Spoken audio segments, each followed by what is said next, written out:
Check. Yeah, I know. I'm live again. Wait a minute. Let me see something here.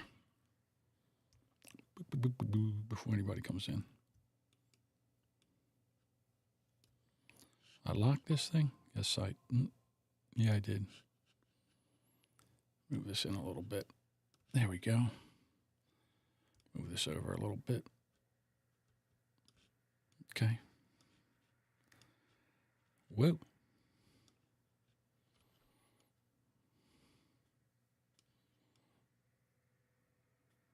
There it goes. All right, Tom. Thanks for the warning there, Tom.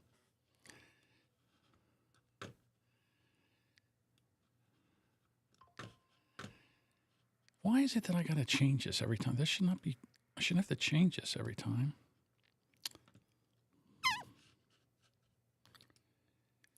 You're not in the studio. What happened? Did you get kicked out? I'm in my studio. I'm just. I got a portable studio that I made. My regular studio is over there. So what I did, you weren't here earlier. I changed. I took a table and I made another small studio that I can just to do it. I'm going to use it for when I do the backyard podcasting thing.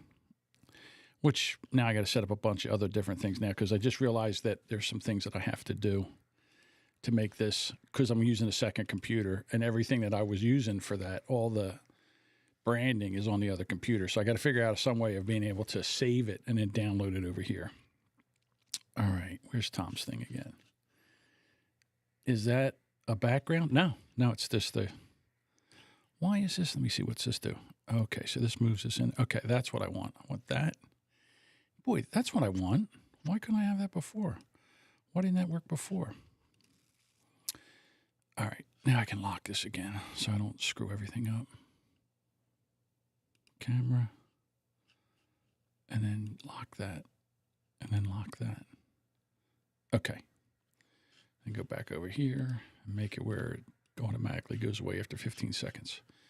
All right, set back up again. So what I was doing is I had the microphone plugged in. I got all kinds of tchotchkes here. Look, this, which is USB 3.0 with a USB, or is it 2.0? Is this 2.0? To a 3.0. And I got 3.0 to 3.0. I got all these tchotchkes over here trying to set everything up and see what's, see if I can hook all this shit together.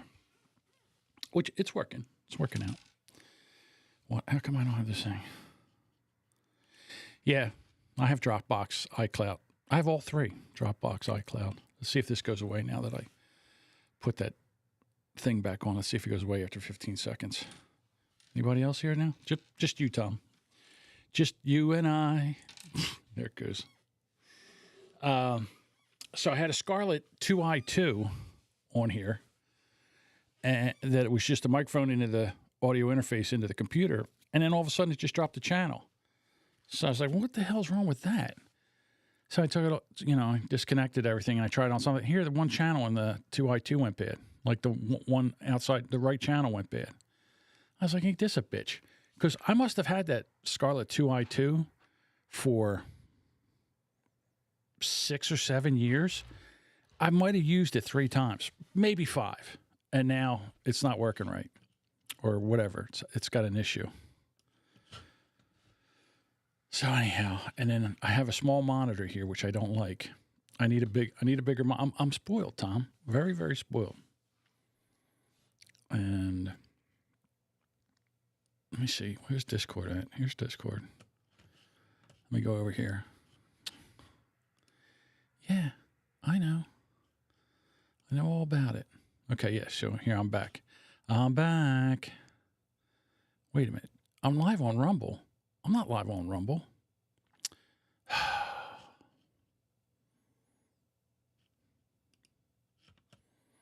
I'm not live on Rumble. On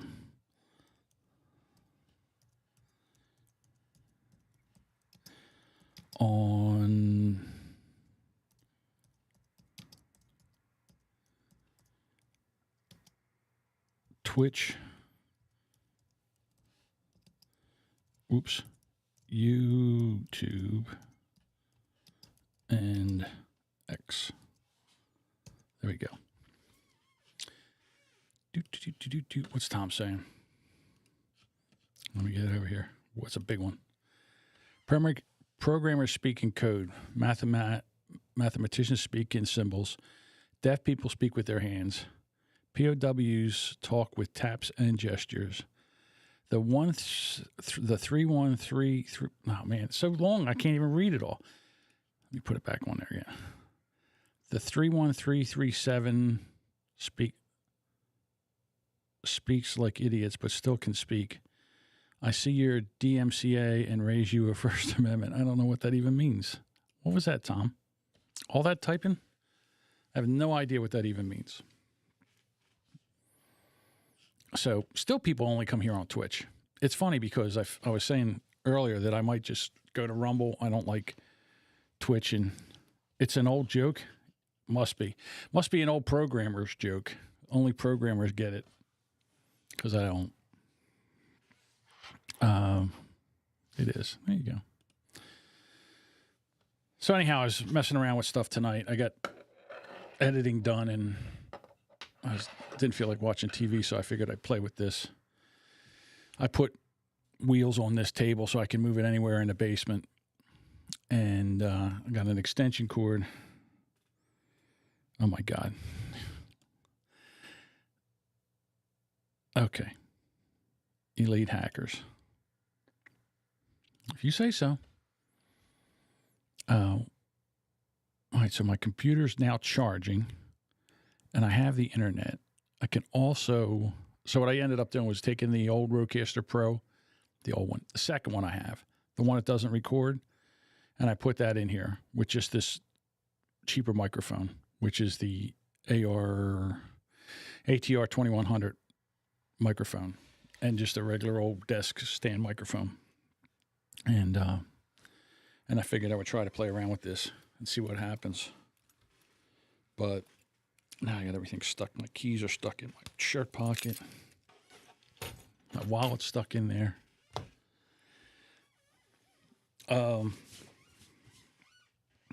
Yeah, so we were talking about what we're going to do as far as the Boomer Bunker, as far as going back to 2 nights a week. And do we announce it? Duchess is worried because we move it around too much that people will stop listening to it. I don't think they will. I think if they're a fan of the show, they'll come when we change it. I can't help it. I mean, I wanted to watch football. It was getting a little too tough. And then I missed it. You'll stop listening. No, you won't. You will not. You won't stop listening. Yeah, it's Saturday night. I got nothing to do. Although before I started all this stuff, I wanted to get something to eat. And I saw a commercial for the Big McChicken, which is the chicken Big Mac. And I went out and tried it. And I'm going to tell you something. That's a tasty sandwich. That Big Mac with the 2 chicken patties is a very tasty sandwich. I was shocked. I didn't think I was going to like it. I like it a lot. It's not bad at all. Get stuff out of the way here. I'm all jammed up. But the one thing, like when if I ever had somebody come back in here again, fish tacos, I don't know where you get a good fish taco.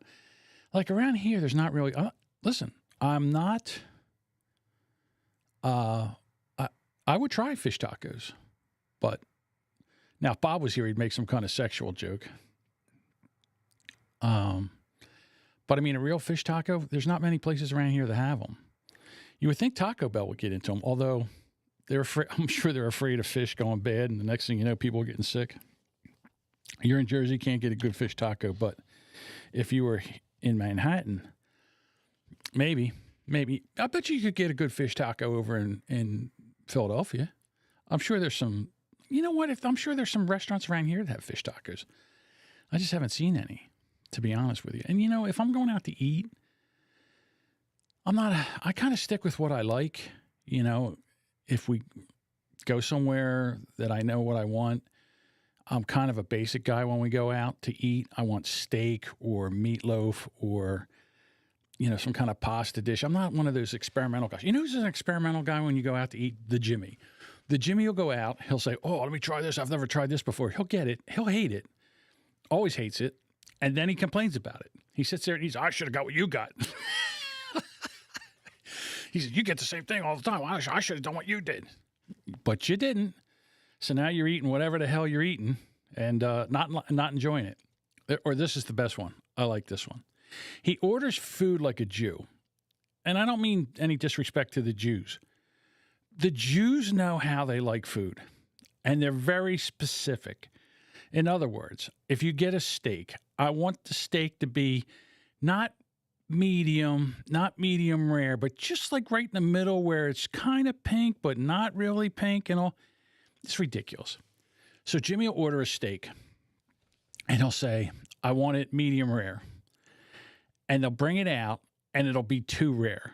And I go, oh, I can't eat this. It's just about raw. I said, if you send that back, it's going to come back well done. And when it comes back well done and it's shoe leather, I don't want to hear a fucking word out of you. I swear to God, I'll take that steak and throw it right across this restaurant.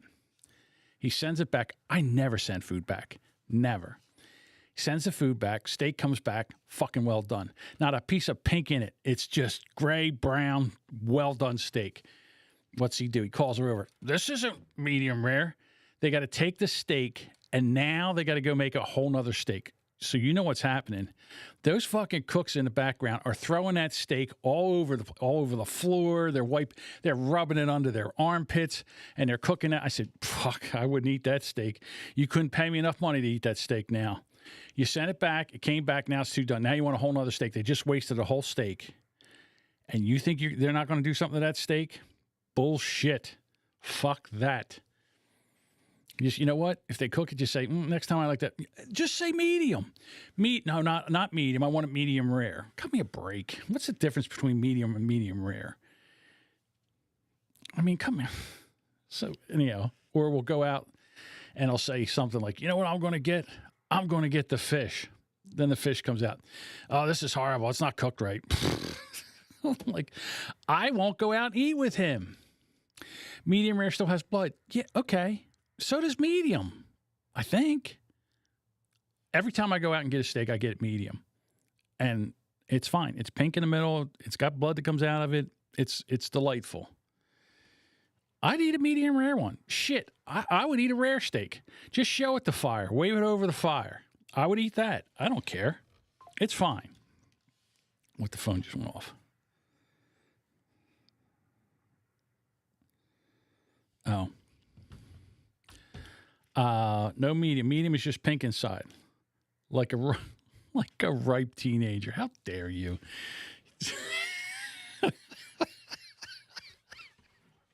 Like a ripe teenager. Jesus. Still just me and you in here? I had other people in here. Budvugger, he's probably like sick of me. Budvugger was in here, and then Nick was here. So, but it seems to be working now. Like I said, I broke out the other Rodecaster Pro and just plugged it in to see. I couldn't believe I lost one channel. I go and I'm like, okay. So I went over to the other computer. I plugged it in with the microphone and still had one channel. I said, well, it's this unit.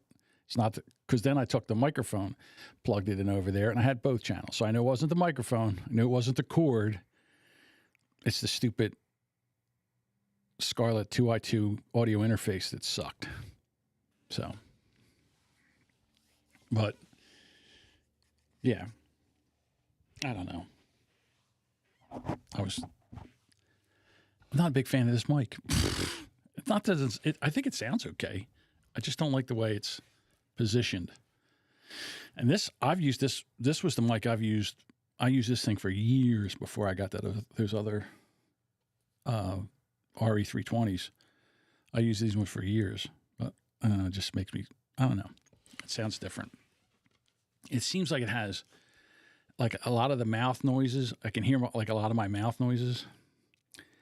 You know what? I had a Heil PR40. I sent it back. It sucked. I didn't like the way it sounded, too muffled. They said, oh, it's got a golden, like, that was when I first started podcasting in 2012. the Heil PR40 was like it was like the golden mic of podcasters. And any podcaster that was worth his weight in anything, he had a Heil PR40. And they were like $700, I think, back then. So I saved and saved and saved. I got a Heil PR40, and it sounded like this. It sounded like this is how it sounded. It was like muffled, and it sounded like shit. I didn't like it. I don't like what it did for my voice. So I used it for maybe a week, and I called and I said, this thing sucks. I called the guy back, and I said, can I return this? Because I don't like it. And they took it back. They took it back and gave me a full refund for it. And that's when I bought because I bought two RE20s for the price of they gave me store credit. So I bought two RE320 Electro Voice RE320s for the same amount of money that I bought the Heil PR40. I like that mic. I keep dabbling, like I want to go get the Shure SM7B. That's another one, $700. Everybody's got one. That's why you want one. You want one because everybody's got one. Will it make your voice sound any better? No. It won't make your voice sounds like your voice. It might soften it a little bit or something like that, even this mic, I can move around and the directional's fine. You know, I can go over here and talk. You're not losing any kind of pattern on this mic. It sounds good.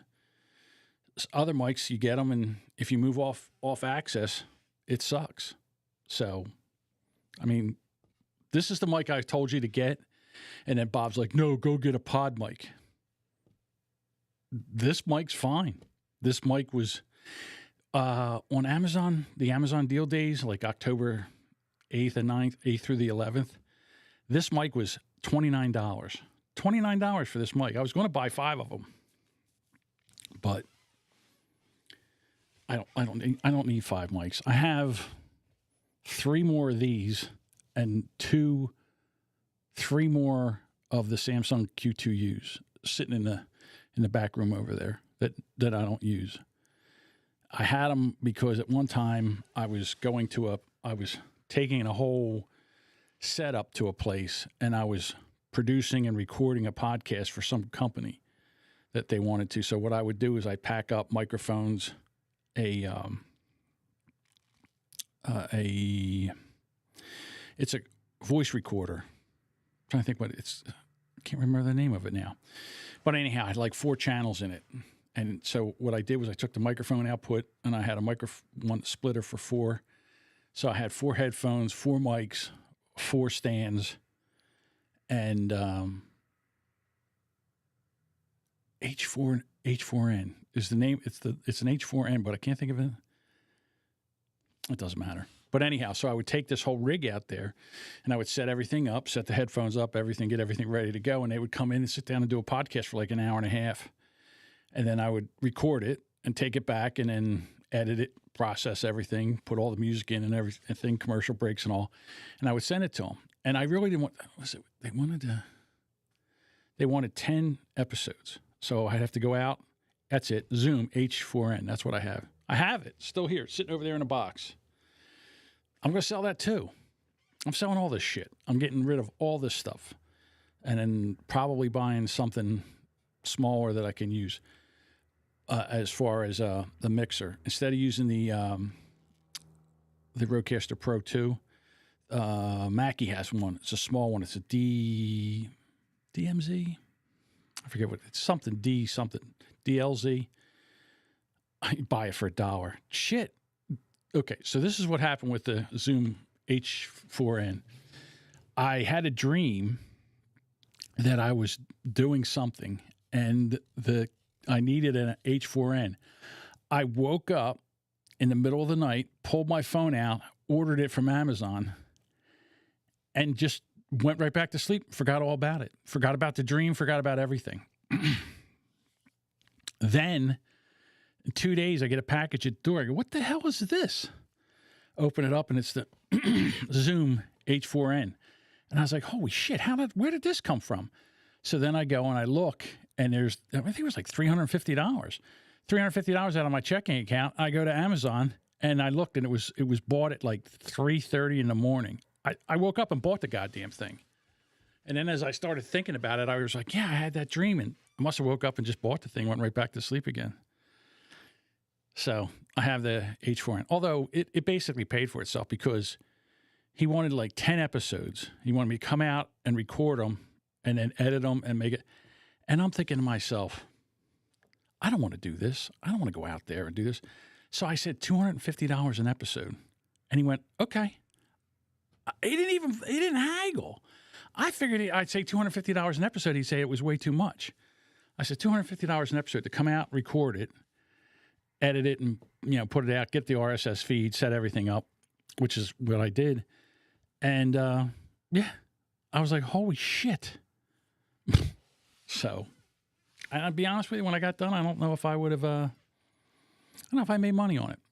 I did, kind of, sort of. I just drove there for an hour. I drove there, set everything up. They recorded for about half an hour to 45 minutes, broke everything, left, and then came home, edited the show, put everything together. So I was making, it was like, I did it in a day, not even a day, maybe 6 hours from start to finish, portal to portal, from the time I left the house until the time I got the episode out. It was like 6 hours. So it's not bad money. It's not, I didn't think he'd take it. I didn't think he would accept the price because I didn't want to do it. I'm like, I don't want to do this. He's like, oh, I really want a price. Okay. I said, $250 an episode for 10 episodes. He's like, okay. I'm like, shit. Should have went for $300. If your rate when quoted does not cause physical pain, your rate isn't high enough. Okay. You also got to do what the market can bear. When I first started editing podcasts, there wasn't a whole lot of people that did it, that would edit podcasts for other people. There wasn't a lot. And podcasting started getting real big. People wanted to get into it, but they didn't know how to edit. So and then I couldn't, I was turning down work left and right. They would contact me and I said, look, I can't. And I was working, I don't know, a lot. And I, and then all of a sudden I just started turning clients down. And then now I do just enough to pay for my podcasting habit. That's all. It's a wash. Whatever I do for that is what I use to buy equipment and pay for Ecamm and StreamYard and all the other bullshit that I pay for. So it's a wash. It's just something that keeps me from sitting in front of the TV and going crazy. But, and now everybody's, a guy that I know that also edits podcasts, he started a group, Facebook group, podcast editing Facebook group. And they, but the problem is it's like, I call podcast editing, it's like lawn service. There's so many of them. And, one guy's got like a lawn boy in the back of his pickup truck and a weed whacker and a blower. And another guy has like all this other shit. Yeah, so I sit in front of a computer and go crazy. Yes and no. I mean, I still have to figure stuff out. I'm always learning. Like I said, I took on Ecamm Live and started learning how to use Ecamm Live. And then there's another program that I use for it that I just started a class for called The Script. So I'm learning how to use that. And so I'm always learning different things. I'm telling you right now, when you stop learning, that's when things go downhill. If you're always trying to learn and better yourself, and I think that's when you end up, I think that keeps your mind sharp. But if not, I think you go downhill. Listen, well, I can't say too much. My cousin, but he's had brain surgery. He had like a big tumor, brain cancer cut out of his brain. So I don't know if that's part of it either. But I can see he's like slipping, and I don't want to be that way. Although I am, but not as bad. Hold it. What's he saying? One of these days I'll learn how to read, write, and talk real good. Bo Jiden was your cousin. No, the Jimmy, he does that. He'll call me. He's, his voice is all. I'm like, stop that. I hate that. Stop talking like an old man. Sound like Pop. Pop used to always talk. Don't, unless you're just going to say a word, don't emit a sound. Stop talking. Oh, my poor kids. They're going to have to put up with me doing the same fucking thing probably. I don't know. We'll see. But I think this is working out good. I think this rig looks pretty good. I need a bigger monitor. The eCam looks good. Now I got to figure out how to transfer files. I have Dropbox, so that's a great idea. I can save the profile from Drop. I can save it to Dropbox and then use Dropbox to download it to this computer. So that's a great idea. I could use that. But I just wanted to get it up and running. And I wonder SneakerNet. I've never heard of SneakerNet. What's SneakerNet? Or Resync? Or Sync. I've never heard of those two things. That's the other thing. You find something you never heard of or you use. The one podcast I was editing just today, there's something, I can't talk about it because it comes out on Tuesday and I'm not allowed to talk about it. But they have something that comes out and I'm interested in playing with that. rsync is an old, Linux. Unix. Oh, you're talking all kinds of computer programming stuff. Yeah, I'm allergic to code. I can't. Those guys that do that code shit, they're amazing. The guy that I first started editing podcasts for, he works, matter of fact, someone told me that he was on the Podcasting 2.0 show with Adam Curry and the guy, I forget the guy's name. But he was on there talking to him, and he was my very first client for editing. And he kind of taught me Audacity, how to edit Audacity. And he's one of those guys that can code and do all that shit. And he's an old soul, you know. He's very Christian, and I couldn't believe, like, he's like 30. He must be like 38 or 39 now. I don't know how old he is, but when I first started working for him, he was just like, he just turned 30. And I was like, how old are you? And he's like, 30. I'm like, 30? Are you kidding me? He looked like it was, he sounded like he was so much older. I can code when you pay me. Yeah, I heard you left your job. What the hell was that for? Now you're sitting around with one thumb up your ass and one thumb in your mouth, and you switch it every 15 minutes? What's that about? What are you doing now? What are you doing now for work? How do you pay bills and shit? I never understood that, quitting a job without having another job to go to. That one I never understood. I can only answer that question live on a stream. You want to? Okay, hang on. How do I send this to you? I know how to do it. I'll send it to you through Discord. We could try that. Let's set this up. All right, I'll turn this on. Oh, there we go. And is this Boomer Bunker? Hang on. Which one do I want to use? All right, let's use this one. All right, I'll copy the link. I'll go to Discord. Where are you? There you are.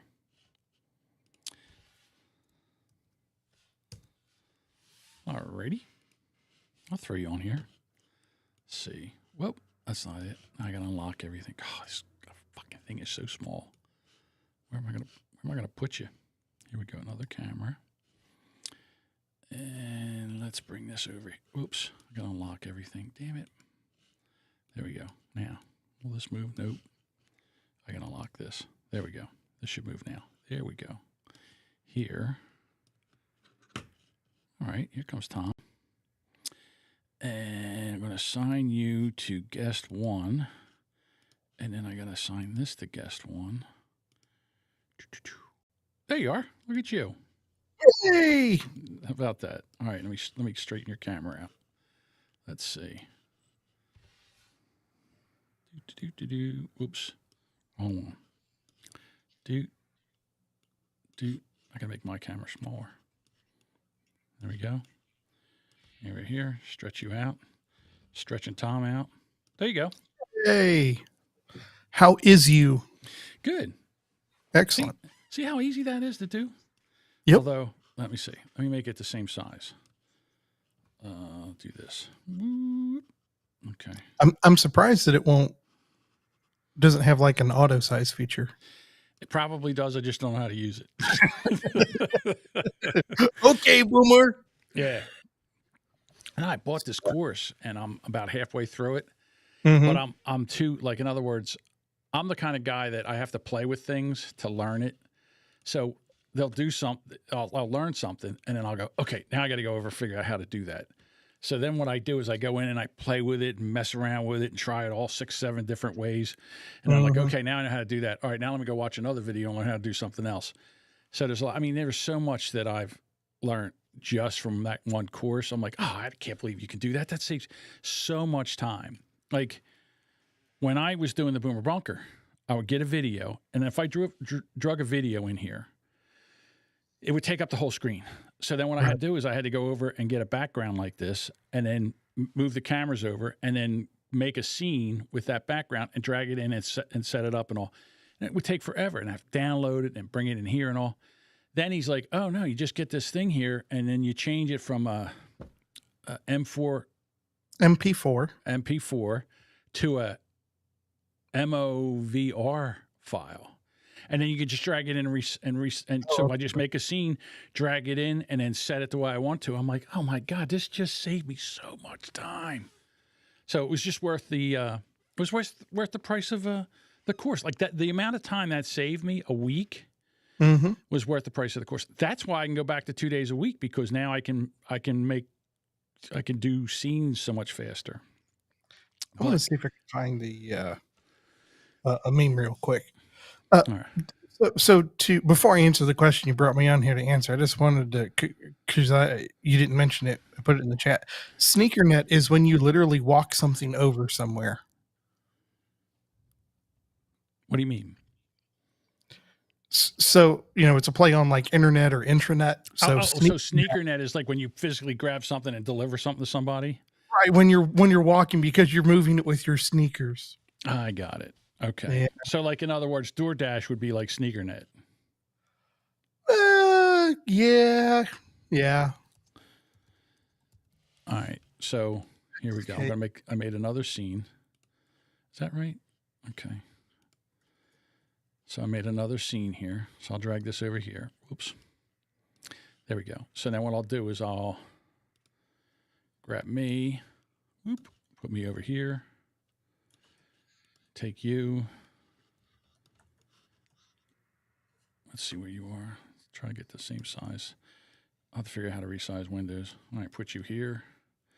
And then I can add a screen share, which is this.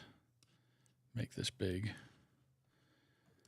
And size it to where I want it, which is there. And then go, what do I want? Primary to save Google Chrome. So there's my Google Chrome. And if I wanted to, I can take this and just make it, whoops, wrong one, here. And then take this down so you don't see all that there.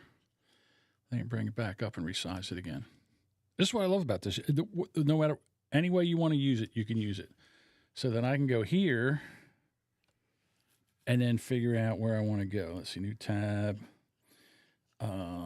Social media, YouTube. So then YouTube will come up with all the videos that I want to watch. And I could watch a YouTube video.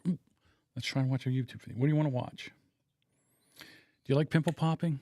What's your perversion? No? You're not a big pimple popping fan? My perversion isn't allowed on YouTube. What about horse hoof? Like these ones that have ulcers in them and they gotta, that's a little too gross for me. Well, you fucking look at this one over here. Weird. Look at that. Look at that popping blackheads. Oh, look at that ingrown toenail. That's terrible. I used to have real bad ingrown toenails. And who's that asshole on the right? I don't know. It's a big fucking pimple that needs popping. What it is. No, my dad was a doctor, and so when I would have ingrown toenails, he would pretend to numb it up, and then he would take a pair of medical scissors and cut the nail in half, and then take a pair of hemostats and pull one half, and then pull the other half.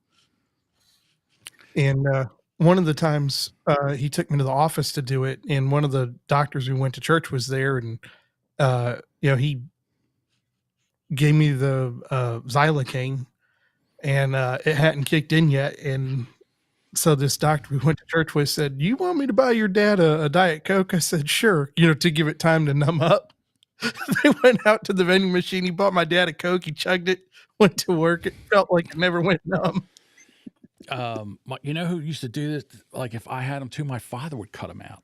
And he Mm. wasn't a doctor. He was a fucking auto mechanic. And he would get a pair of like the nail cutters, and he would get in there and he would grab them with a pair of needle nose pliers and yank them things out. And I'm telling you, you would see stars. Oh, I'm sure. All right. How come this isn't working? Let me figure out where this is. Yeah, I didn't have audio on that. I'm trying to think why this isn't working now. These days, I don't have ingrowns because like the nails have gotten fucked up, and I don't know if it's because I'm diabetic and have. Oh, you're diabetic? I didn't know you were diabetic. But yeah, type 2. All right. So I'll pull them with a pair of not needle nose pliers, like snub nose with the grip. Mm-hmm. Because the nail will kind of, it'll like curve over on itself, so it's not ingrown. It doesn't hurt. It's not All right. me. But how do I figure out which one is which? Like in other words, this should pop up now because it should play, but it's not playing here. Like if I hit this, I'm not seeing it showing up on the Rodecaster anywhere. Nowhere. well, I'd have to go in. I'll have to go in there and play with it later. Like I'll have to get the Rodecaster and figure out where this is coming from. See, I used to have SoundCloud. SoundCloud would do this for me. I could make it different things, but now I don't know how to do that right now without it. And then SoundCloud, the latest update that they did with SoundCloud, does not work well with Ecamm. Like in other words, it gets an audio error and it won't work.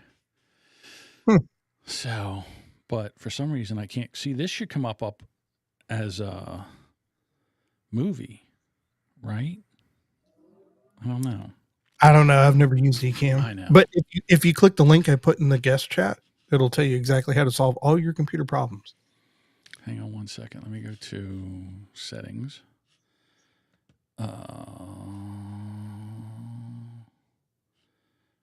Screen sharing.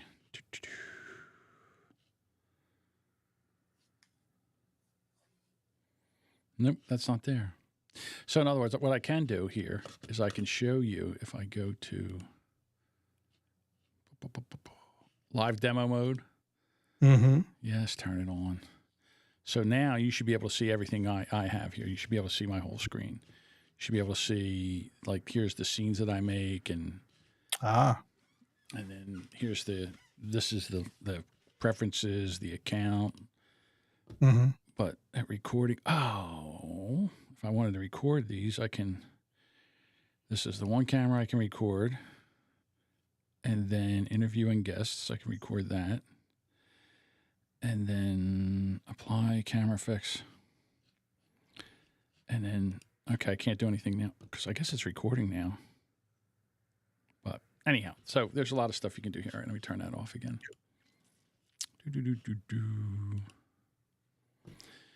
And so there's a lot of stuff that you can do. And I've been using it on the other computer and everything was working, so I didn't have this problem. Like I say, the only time you learn anything is when you have problems. That's how you learn shit. I would say they're good learning opportunities, but it also depends on how you learn. Like you were talking about how you've got to do things to learn. Mm-hmm. I've got an auditory memory. So if I hear something, I'm not saying that I can remember everything I hear, but like when I remember movie lines, it's because I can literally hear it in my head. Shit. I fucked everything up. Hold on. Let me fix you here. All right. So the, like I said, when I do this, I'll have to go back and try to figure out what else is going on as far as the where these come in and what's going on here. And I'll be honest with you, there's a Discord for this.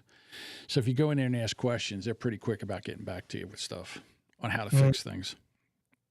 But I don't know. So you're an auditory, so you can hear something and then you'll be able to do it. Yeah, I mean, it's not quite like photographic memory people, so I can't remember everything I hear. But like, if it's a movie line, I can literally hear it. I was good at that back in the day. Back in the day, I could hear a movie line, or I was really quick with all kinds of like I had growing up so many joke books.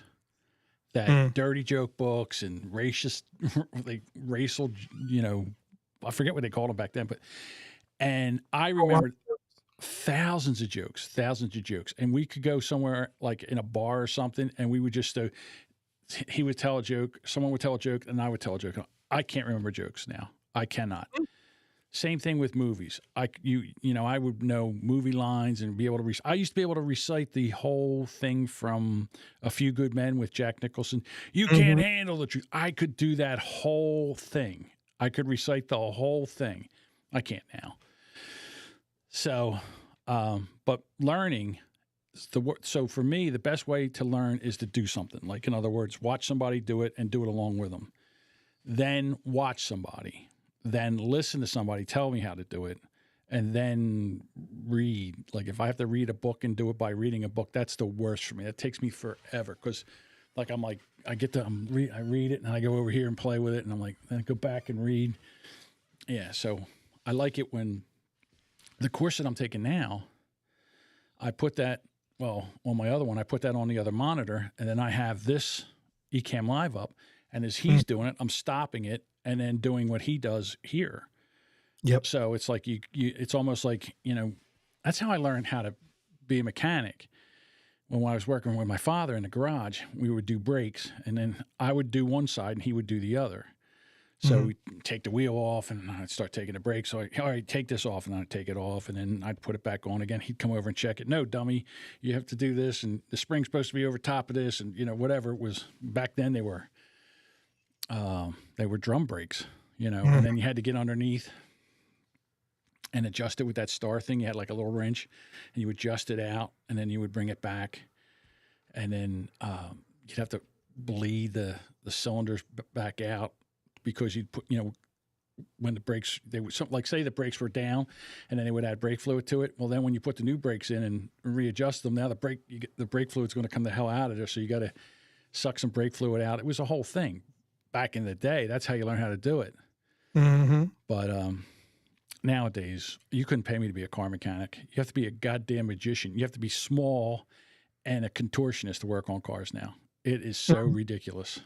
I had to take the radiator out of my Dodge pickup truck. You figure that's easy because it's right there. Wow. It took me 4 hours. You had like special tools to get things off. I'm like, what's this?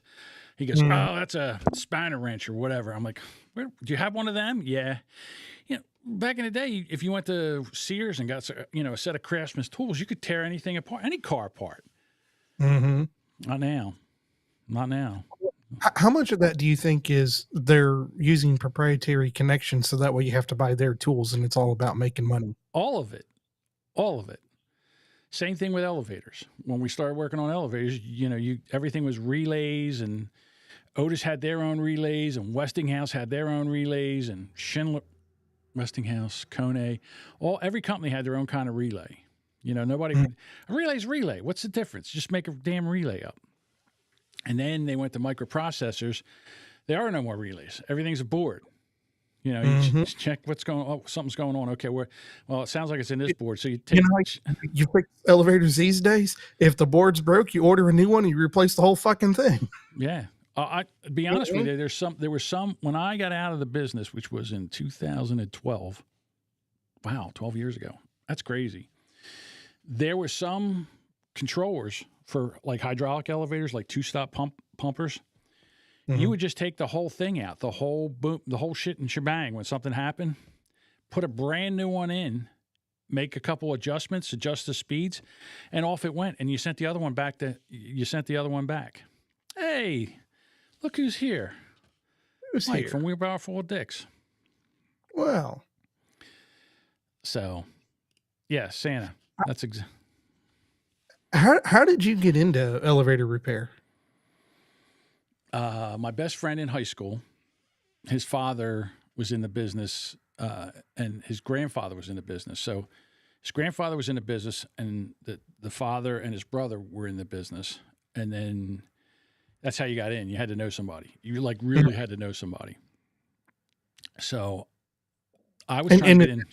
Because you were on the East Coast almost, or is that just the elevator business? That's just the elevator business. Now, my luck was that my friend's uncle used to be the business agent in the union. So he's pretty good. You know, he knew a lot of people in the union. And so when I was going to college, I was trying to figure out how to get in the elevator business. Mm-hmm. So And when I was, did you have a reason that you wanted to be in the business?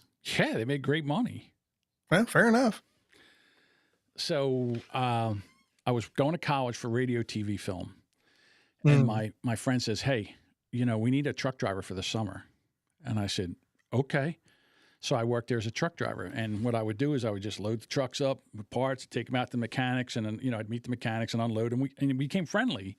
So you go on a job, and then by, I don't know, within a month, they gave me, I had like a notebook.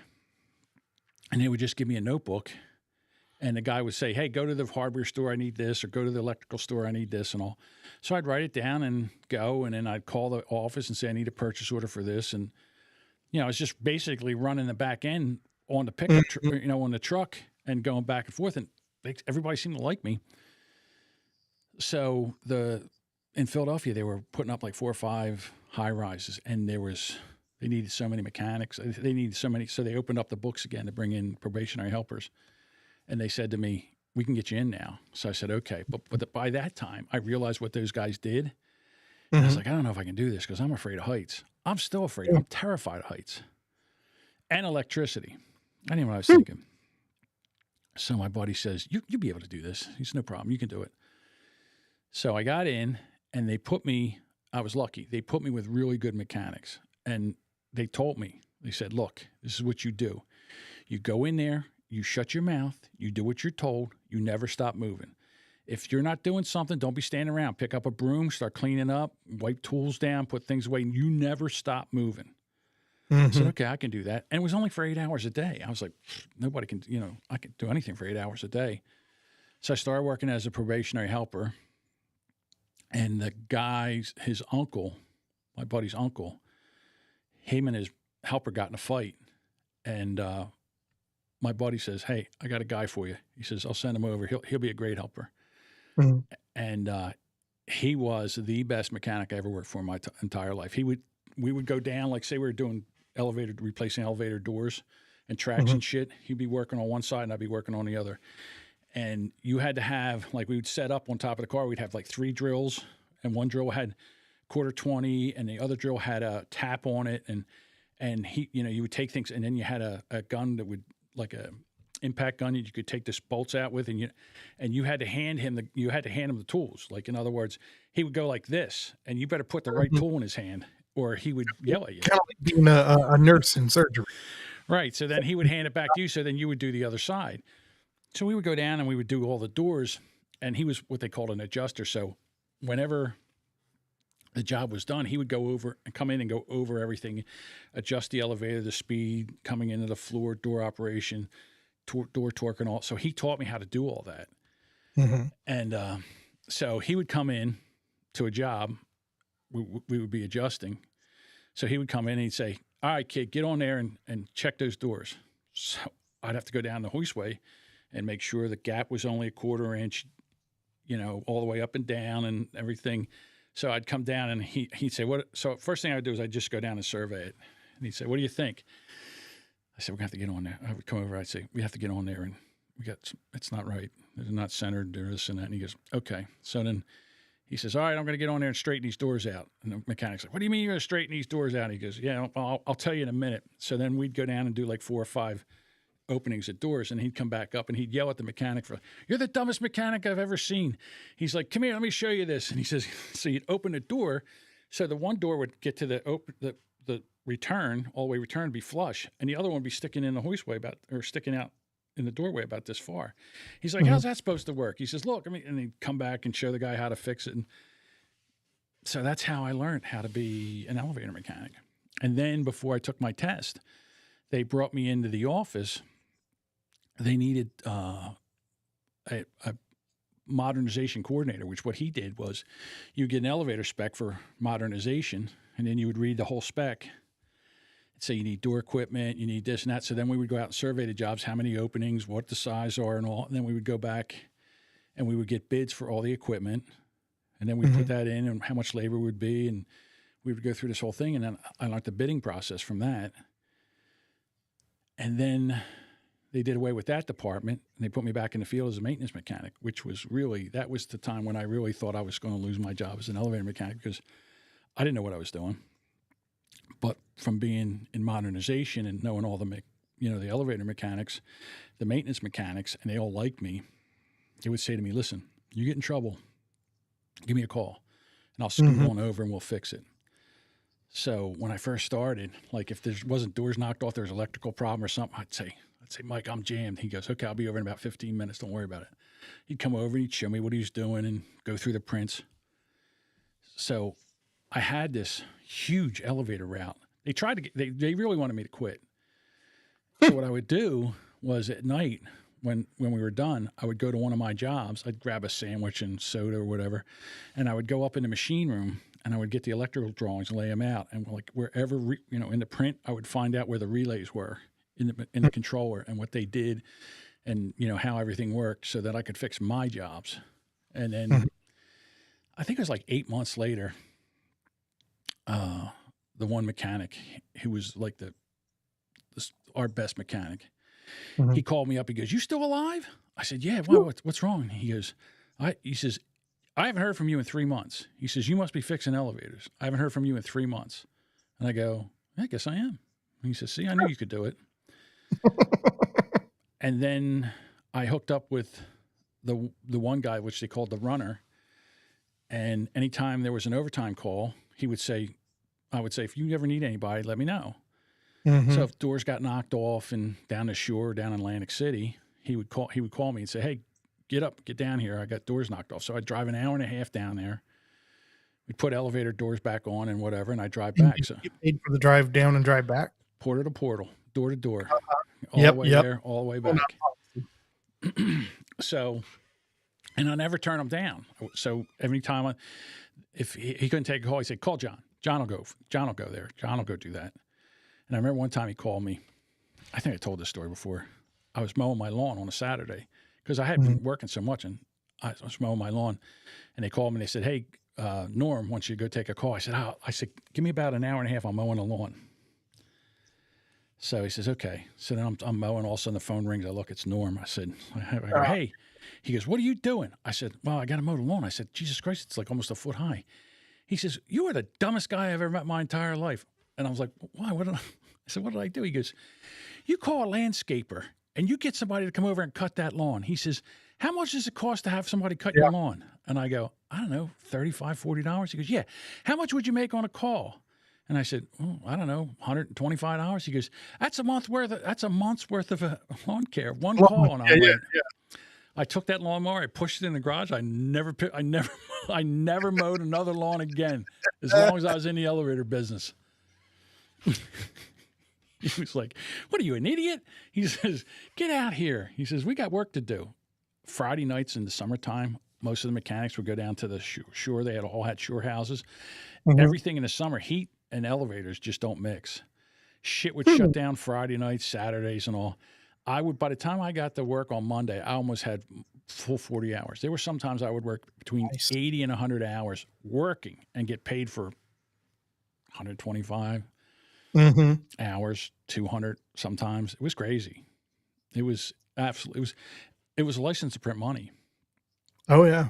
It was, I remember one time I worked at the University of Pennsylvania, and a water pipe broke on the 7th floor. And it just ran out and ran down the elevator shafts, and it got all 4 elevators, all the wires, all the car tops, all the the door operator, everything was soaking wet. Nothing was working. All inside the buttons, they all had to be replaced. Anytime water hits anything electrical, you got to replace it because you never know when it's going to corrode. So I get there, and I'm like, and the guy's like, "This is our service elevator. We got to have one running." I said, "All right, let me see what I can do." So I call.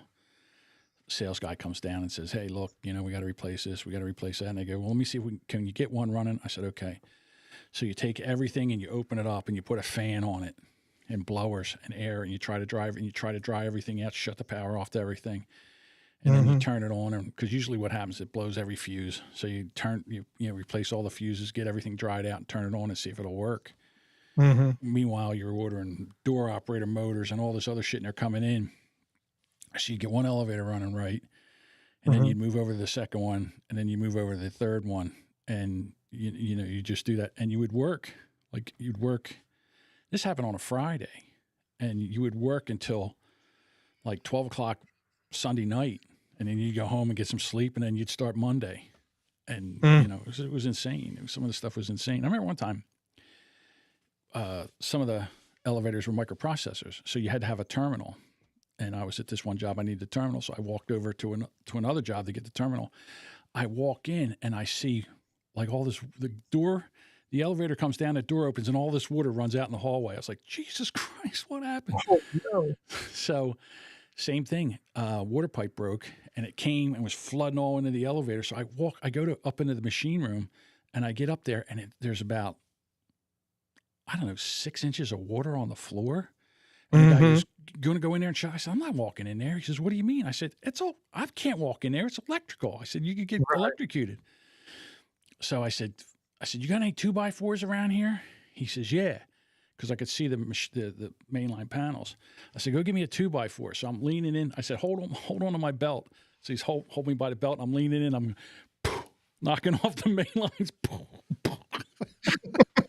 Like 8 elevators. And, there was another time I think they worked around the clock for 2 weeks, getting them back running again. It was insane. The shit that you would see was like insane. Duchess sent me a picture of a lady's shoe, like a high heel. It was on an escalator, came up, hit, and got caught in there, and it just chewed it up. And I said, "Yeah." I said, I bet you I probably got, Crocs. Those rubber soles, they would get stuck in elevators in the escalators all the time. You'd go and the thing would be jammed in there, like sticking out, and you'd have to back the elevator up to get it out, and then kind of clean everything out and put it back in. So I said, I must have got 15 of them out. I said, they should put a sign on there. Don't get on an escalator with Crocs. I don't know what it is about the soft part of it. If it gets caught in there, it just sucks it right in. What it probably is dumb people buy Crocs. I mean, I know that's a redundant statement, but dumb people buy Crocs. And then they get to the top of the escalator and they don't know what to do. And then they ride the escalator into their Crocs into the escalator, and then they get chewed up.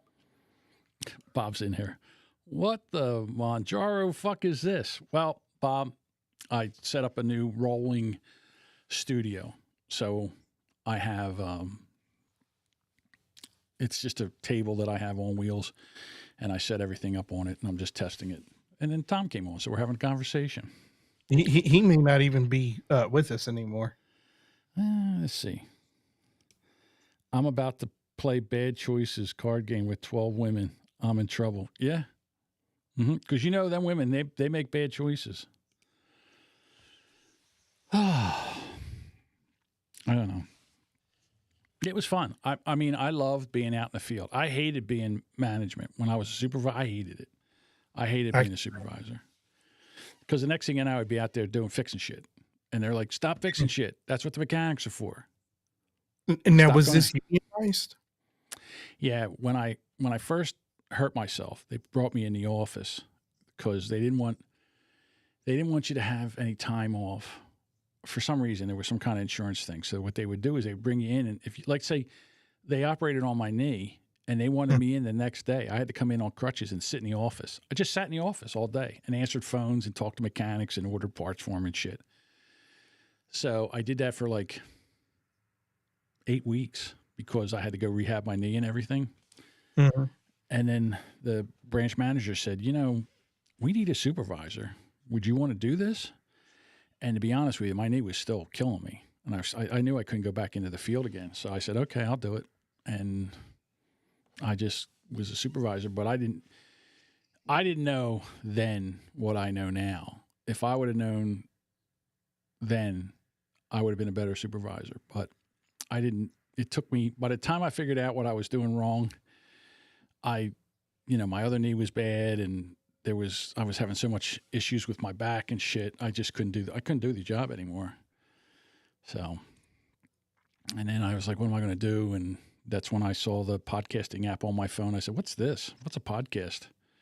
I got on there and I started listening to them. I'm like, I think I can do that. That I can do. When did you start listening to podcasts? 2012. Okay. So you probably don't remember, and I remember because I heard it, but not because it was something that I was saying or doing at the time. But do you remember what podcast apps used to be called, like before there was the iPhone? No, because that's where I found it. The first time that they put the podcast app on a phone was, I think, 2012. There was a purple podcasting app that came on your iPhone. I had no idea. Okay, I'm lying. All right, so when I was working in the elevator business, Howard Stern went on Sirius FM. Mm-hmm. And I bought a Sirius FM radio. And on there, Adam Curry would have a show once a week. And what he would do is he would play different segments of podcasts. Mm-hmm. And I'm like, what the fuck is this? One guy's talking to his sister about shit. And then the next thing you know, there's somebody talking about sports and somebody's doing something. I'm like, what the fuck? This is the dumbest thing I've ever heard. And I think, this is the dumbest shit I've ever heard. And I had no idea what it was. I didn't look into it or anything like that. I said, what? Because it was like Adam Curry's podcasting, like not premiere, but like a showcase. And he would put different podcasts on. So then you could go find them and subscribe to them. I didn't know that. I had no idea what they were. That was when did Howard Stern go to Sirius? Like 2004 or 6, somewhere around there. 2006, somewhere in 2006. And Adam had that show on Sirius for a while. I had no idea what it was. So then in 2012, somebody hit me on Discord. What's going on with this? I just got one too. I think it's the same thing. Maybe. Oh, maybe that's yours. Maybe that's yours, because I thought I turned all the notification. Yeah, so I think all the audio that comes out of the computer runs to the board and then gets sent back out. I don't think I got the mix minus set up because I'm not coming out of the outputs of the board. It's just connected via USB-C. Okay. So anyhow, I had no idea what they were. I'd heard of them, but I didn't know what they were. And then when I was, when I finally, I went to the doctors and he's like, yeah, you can't. Your knees are shot. Your back's shot. There's no way you can continue to do this. I was home and I was like sitting there and I was like, what am I going to do? I'm like, this is ridiculous. I just turned 50, I think, 50 or 51. And I saw this app, and I said, what the hell is this? And I started listening to it. I'm like, I think I could do this. And then that's when I just went to YouTube and I went, how to podcast. And there was a guy by the name of Cliff Ravenscraft, and he had a show called Podcast Answer Man. Mm. And he had like this little 10 episode thing on how to start a podcast. And it was a lead magnet to get into his podcasting course. But back then it was $800. Right. And for 4 weeks you had 100% access to him, and he would teach you how to do everything. And so I didn't have the money for it. And so what I did was I went and I started selling some of the shit that I had as far as like things I couldn't do anymore, like hunting. I sold some of my hunting stuff and all that other shit. And I got money together. I I just left my wife. Like we were just getting a divorce and all that shit too. Like that year, 2011 and 2012 sucked. It was terrible. And yeah, I had that going on, and it was a nightmare. So podcast apps used to be called podcatchers. People still call them that. I don't know if you knew that. I mean, I haven't heard that term in years. Okay. So I wouldn't be surprised. I mean, like, I wonder if that's like really old people that call it podcatchers. People that were, yeah. So the guy I was talking to you about, the one that was my first, he was my first client. Mm-hmm. When he first found out about podcasts, and it all started around that show Lost. The show Lost started a bunch of people podcasting. They all started wanting to like talk about the show and try to figure out where it was going and all that stuff. And what he would do was he would take podcasts and download them from the internet onto his laptop.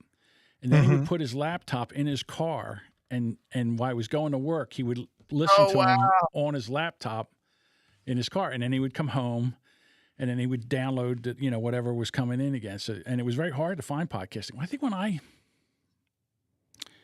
started podcasting, I don't think there was 100,000 podcasts yet. There wasn't even 100,000 podcasts. If I would have stuck with it with one show, I don't know though. It's hard. I never found I never really found what I wanted to do, which was I kind of wanted to do like I'm not going to lie. I kind of wanted to do like a morning radio show, like a Howard Stern or an Opie and Anthony, but I wanted to be able to do something where I didn't have to worry about, my language and shit like that. Now, when you say a morning show, because I never listened to either of those shows, did you want to do something like Morning Zoo? Like, well, not really the Morning Zoo. Kind of, sort of. Morning Zoo was, where they had all those segments and, and they played music and, there was no music. I was going like hitting in the butt on from Family Guy. Okay. If you remember that. Which is where they had like, it was basically all filler and no show. So it was, all jingles for the radio station and, with the echo effects on the voices and things. Yeah. Yeah. That kind of stuff. Let me see something here. Do I have an echo effect on this here now? Let me see what this is. Does this do anything? Okay. This is the other one. And then this. Okay, so I have those. Mm-hmm. Anything else? Okay, don't want to do that. Oops, I got to go back and turn that off. Shit, which one is it? Oh, this one. Okay, now I can go back. So I have all that on this Rodecaster. Although this Rodecaster won't record, but I figured since it'll record through Ecamm, I don't need to record on this one. Well, you say that, and then what's going to happen is you're going to do a show where you wish that you'd have had the audio going because Ecamm's going to fuck up, and you won't have a backup. So what? Well, I'm just saying, when it happens, you're going to be frustrated, you're going to hate yourself, and then you're going to buy a new Rodecaster. I mean, to be honest with you, if I wanted to, there's another thing that I have this other. Remember, when I first started coming up, we recorded in Audacity, and so I've had all kinds of ways of recording things all the way up from. So there's this one program that I have. It's called Audio Hijack. Audio Hijack. I can make where I can record this. And it'll run off of here if I had to. But, and knock on wood, and since you said something, I'll be pissed if this happens, but ever since I started podcasting with Ecamm, I've never lost a recording. Not one time. I'm not saying it can't happen. It can. Sure. I mean, it's like being a wedding photographer without having backup cameras and extra batteries, extra cards. You know what I mean? Like, yeah. The closer you get to the edge, the more exciting life gets until you misjudge it. And then all of a sudden you're in free fall. Yeah. Don't trust me. I have lost. I'll tell you a funny story. I believe it was actually Dan Gooden wrote The Complete Idiot's Guide to PC's 6th edition, which was a book I got for it was 12th or my 14th birthday. And I also, we went to, there was actually in Huntsville, there was a Gateway 2000 store. So we lived an hour and 20 minutes out of here. And that was my first computer. It was a Gateway. I think it was a G6 300. It was a Pentium 2, 300 megahertz, 16 megs of memory, I think. Ooh, 16. 32. Then it had a 5 gig hard drive. It ran Windows 98.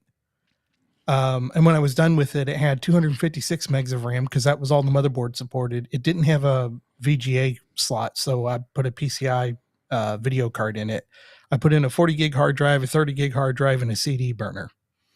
And then I bought a book, the PC Upgrade and Maintenance Guide by Mark Meninsa, and read it cover to cover after I did the work to figure out, the bits I didn't know.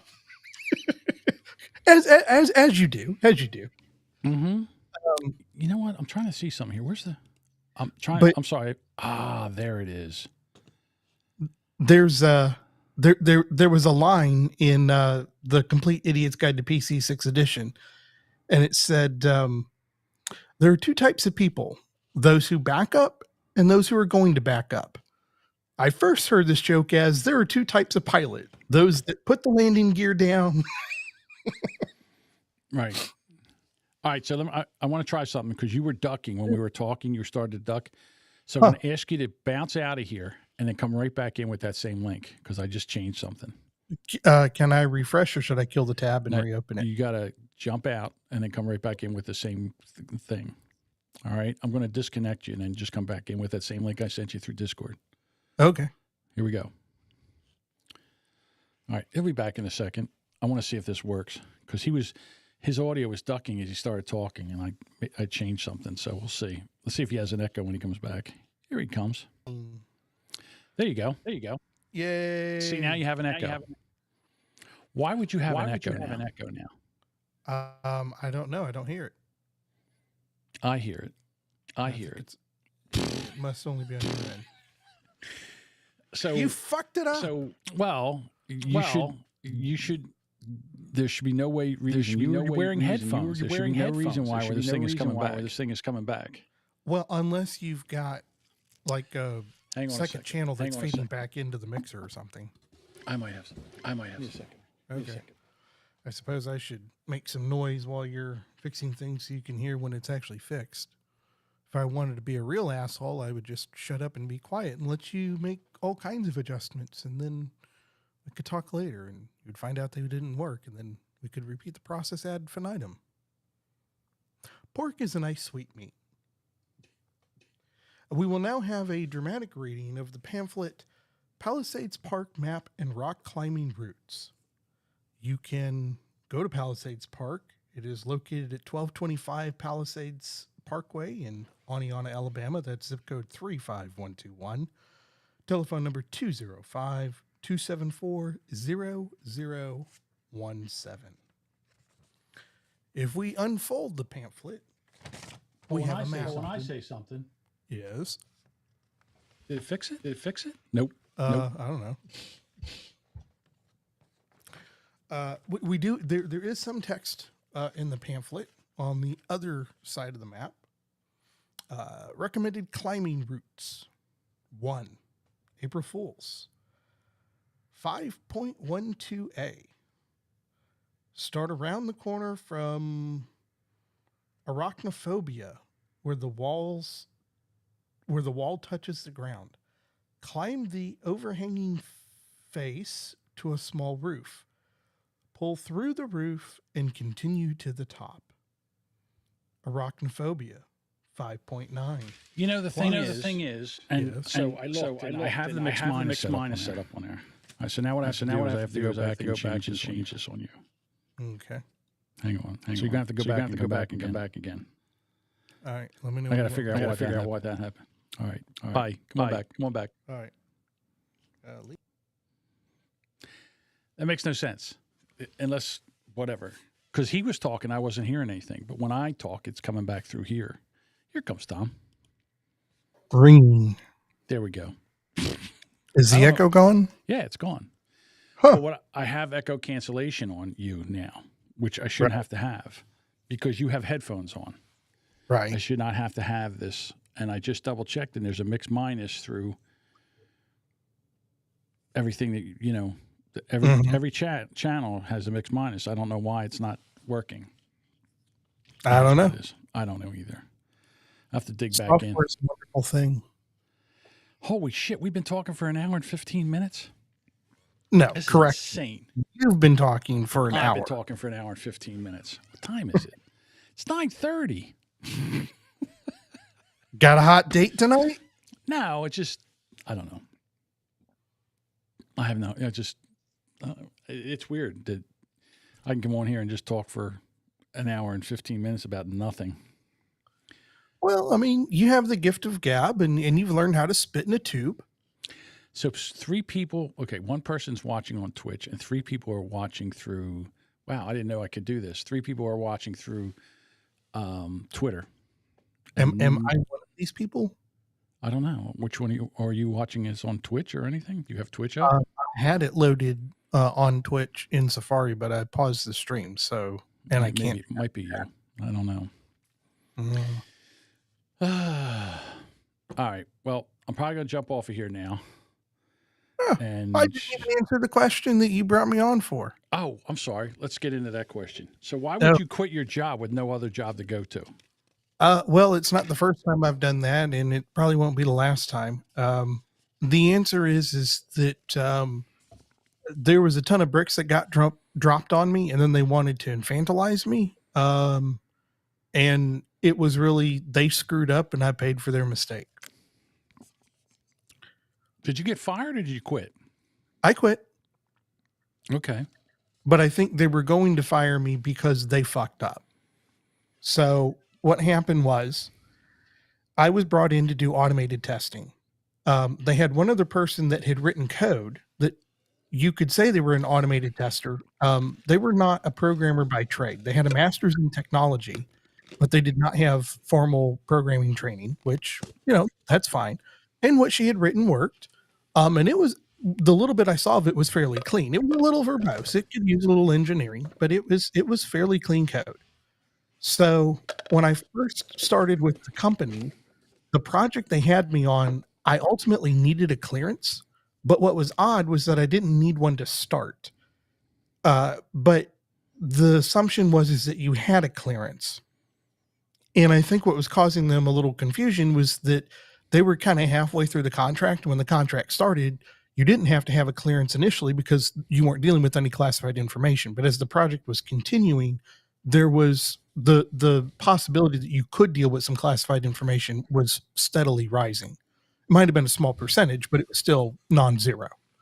So when they tried to put me on the team that I was supposed to be on, the team lead, who was a government guy, said, I don't know if you can be here or not. I need to get permission from somebody else because you don't have your clearance.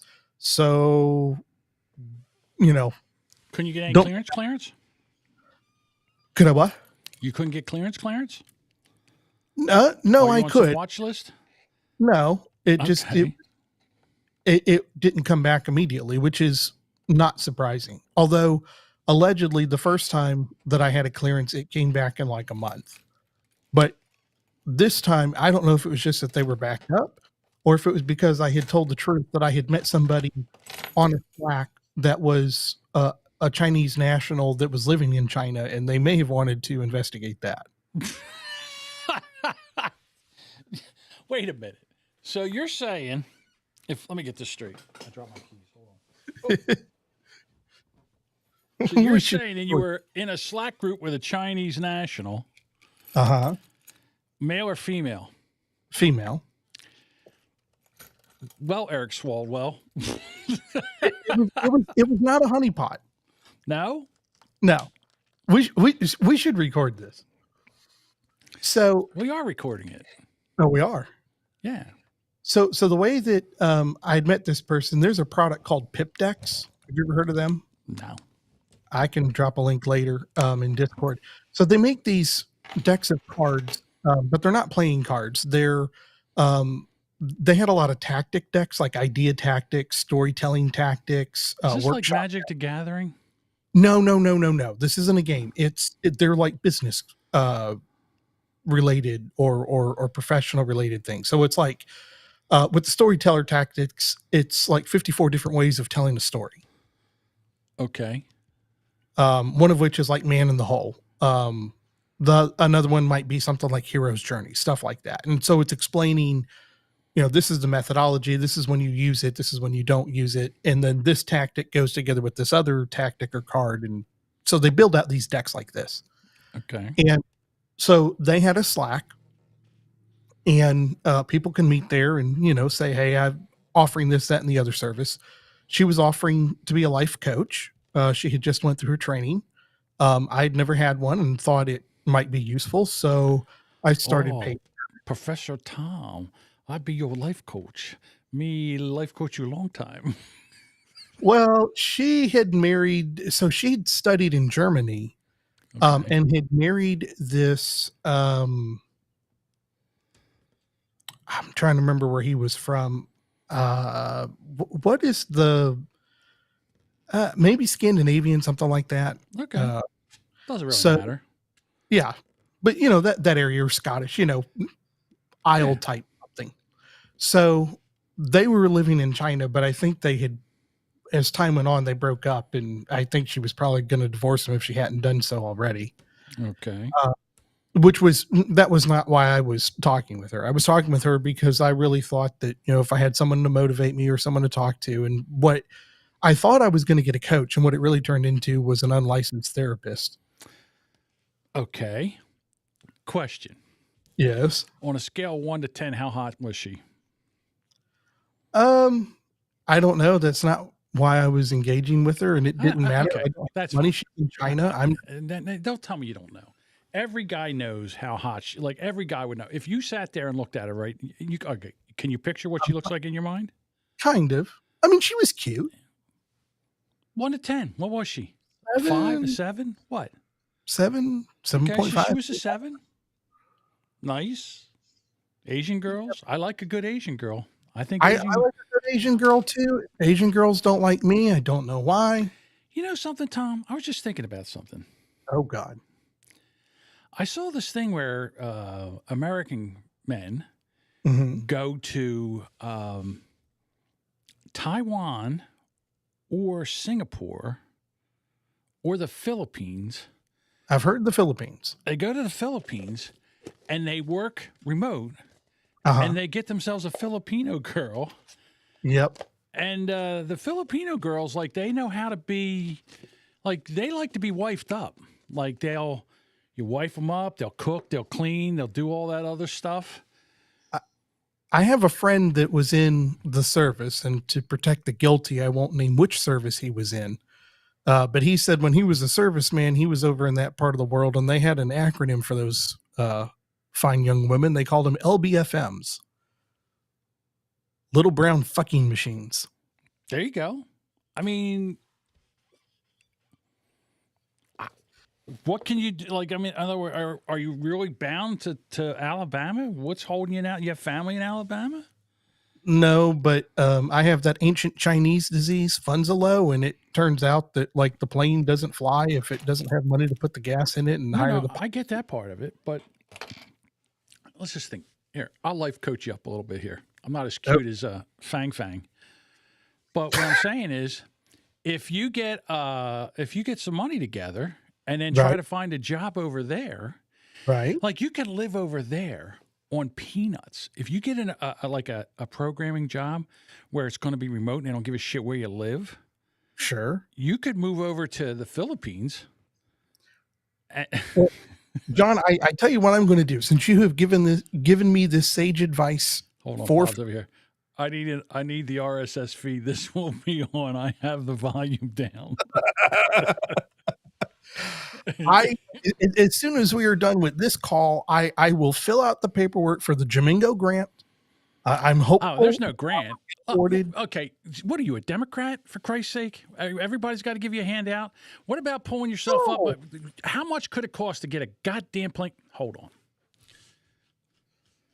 Find out what a plane ticket to the Philippines is. And while you're doing that, I'll continue my story. Go ahead. So anyway, I put her on the form that I had to fill out, and maybe they were investigating her, or maybe they just hadn't got to me in the pile. I don't know. So, but I was able to get my access card, which is separate from the clearance, and that was what I needed to start getting access to some software. And when I got that, I got permission from somebody way the hell up the chain to start joining the program and doing work. So it took me a while to get up to speed. And because I couldn't do anything before I had that card, I had been doing Udemy videos, which is, if you're familiar with udemy.com, it's a, one of these tutorial sites. It's like a jobbing kind of thing, like a jobbing site. Well, it's a training site, and anybody can make the training content on there. A lot of it is programming, but not all of it is. You can do marketing. They've even made bread making courses, but the content is not made by Udemy. It's made by other people that want to sell a course, and then Udemy acts as the transaction, and they have the platform so you can like set up and do tests and things if that's what you want to do. Okay, hang on a second. How much does it cost?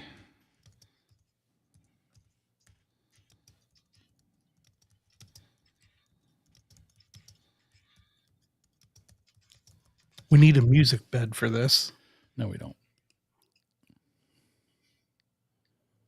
Oh my God. Okay. All right. Check this out. Okay. A flight to the Philippines is like, now this is round trip, so one way would be cheaper. All right. $1,200. Okay. The cost of living in the Philippines is about $800 to $1,200 a month. Mm-hmm. That's your whole nut. That's like what rent is here. Yeah, I know. So if you could find a job that you could do programming from there, move over there, you know what? You could get a job, get about $5,000 in the bank, go over there and get yourself set up in the Philippines. Yeah, I don't speak Filipino. So what? And They I speak English. Then They those speak guys don't. They speak English over there. English. Yes, what? English.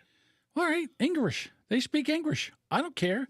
As long as they speak English enough for you to understand her, what's the big deal? Well, And why some would of I them want to understand? Some of those Filipino women are hot. And Some. you'd be It's like there are some Americans that are hot. You'd be a catch over in the Philippines. No, I wouldn't. Yes, you would. Dude, I'm telling you. I've seen some of these Philippine women are like 8s and 9s, and they're hanging around with like 4s and 5s. I'm serious. Like there's these old guys and shit, and these Filipino women are walking around holding their hands, going places and stuff like that. If I get awarded the Jamingo grant, I will be more than happy. More than happy. What? To apply. You can't scrape five together. You can't scrape $5,000 together in a year. I mean, I'd have to find work first, and that's going to take. There you go. You know what? Jesus Christ, you get a job at Home Depot and scrape $5,000 together in a month. How much are they paying at home? Not a month, a year. A year, you could get $5,000 together a year, and work to find a job. A whatchamacallit job, a remote job that you could work from anywhere. And then you go over there. You've got your job. You get your apartment and everything, and boom, you're over there. Next thing you know, you're out there shaking a bad leg with all these hot Filipino women. Dude, your life.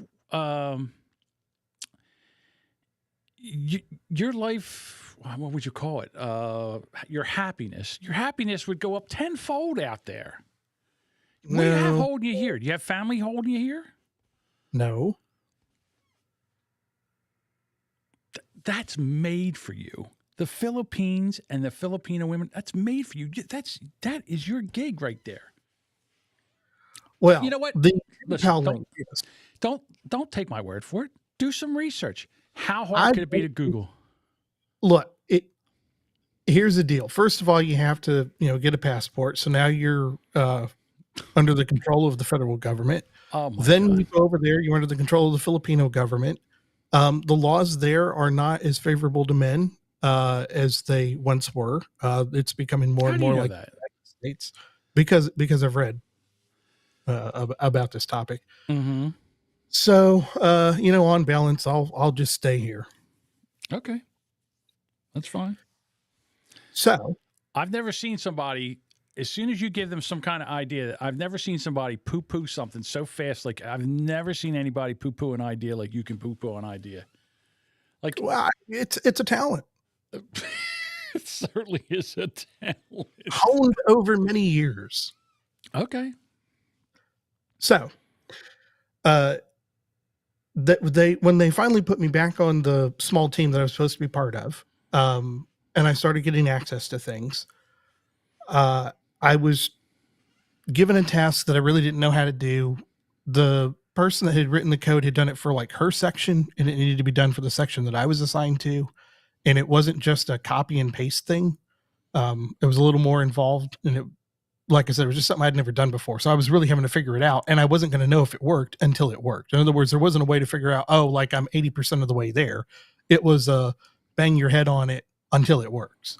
So I got it. Hit run and then just go. Kind of. It was setting up encryption stuff. And like, I get the theory, but I certainly would never program that by hand. So there were bits and pieces of that I didn't know that, but I could sort of kind of see how it worked. I just didn't understand why. And I finally got it to work. But my company was annoyed that I was asking people questions about how does this, that, and the other work. And I've never seen this system before. So, I needed an exception to get a hold of another piece of something where I actually could deal with something that might be classified. So I was told to email the same guy that had given permission for me to, start working without a clearance. Apparently somebody in the government didn't like that and talked to somebody at my company. And then that shit rolled downhill. So the CTO that I'd never talked to decides to schedule a call with me. And he says, you're not allowed to ask them any questions. They're going to be billing the government for the time that they're answering your questions. You need to be talking to the guy that works for us, who's the project manager. I didn't know he was managing the whole fucking project. Okay. We had never talked, except for the day I started. And then there was one day when I suddenly lost access to everything. And I thought I was going to have to schedule an appointment and actually drive somewhere to get it fixed. So I was like, hey, can I just take the rest of the day off? Because like, if I can't work, how can I possibly bill you for it? So if I take PTO, then at least I'm getting paid. And it all got settled, but he got involved before I found out that I could actually fix it that same day. And he was an overbearing asshole. So the CTO, yes. I'm just saying, listen, just from dealing with you, the little bit amount of time I've dealt with you, there's can do kind of guys and there's can't do kind of guys. And you seem like a can't do kind of guy. Well, the next thing that the CTO says, I can't ask people on the team any questions. I have to put them in an email to the project manager. The project manager is going to answer them once a week. But I have to be on the team 5 days a week. Okay. Then I'm told, oh, you can't just go change code. You actually have to fill out this document that I had never been given. And then you have to get the document approved, and then you can make the code changes. And even though the guy that is the program manager is supposed to know everything about this program, he's not on the small team that I'm part of. Neither was the girl that wrote the code that I'm modifying. So, but I'm supposed to report back everything that's happening on my small team without there being a mix-up in communication to the project manager who's supposed to know what he's doing. There's a test lead that's a government person, but that person doesn't task me because they're manual testers, not automated testers. The small team lead doesn't task me because he tasks the developers, not the automated tester. The girl that wrote the automated code is on a different small team. She doesn't task me because she's not my direct chain of command. But yet I've got to answer to all these people. And it was clear to me that all they wanted to do was blame me and punish me. And, there's a reason I don't talk to my parents, and they did not tell me that the job description is going to be they're going to bitch at me, and then I can hang up on them and get paid and, start the next day and get bitched at and hang up on them and get paid. It was, get depressed. It was be told that you're doing everything wrong and that you need to live in fear of your job. And I just said, you know what? You're not paying me enough for this. Go fuck yourself. But because they were going to fire me either way. So what difference well, did you it don't make? know that. 4 hours on the call? I absolutely did. I Okay. absolutely did. So now what are you doing? I'm talking to you. I mean, like when we hang up, like in other words, how are you making money right now? Are you working at all? No. I was able to save a little bit of money. Not much. So when does this little bit of money run out? Probably in the middle of next month. Okay. No, nobody's hiring right now. We got to get to the other side of the election, and then they're probably not going to hire for the rest of the year. It won't matter who wins because we'll be in the holidays. If Trump wins, maybe there'll be jobs, unless there's a lot of rioting and then there's so much destruction that nobody wants to invest in business. If Kamala wins, it's going to be 4 more years of the same shit, but worse. So no one will hire. There'll probably be more layoffs. I just got to wait the economy out. Okay. Do you know how to work a roller? Maybe you can go work for Bob. Yeah, he won't hire me.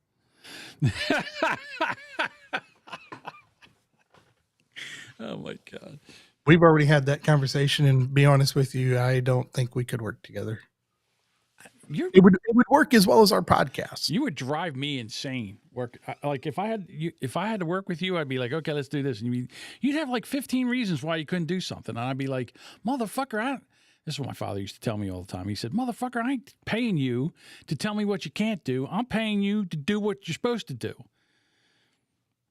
So the perspective is great for testers, right? A developer wants to make it work once. Testers want to break it in every way possible. Okay, go be a tester. I have been a tester. And? Well, when I can do it and get hired, I can make decent money. It's just I can't believe that there's not work out there. It just seems like there's got to be work, and especially the work that you do.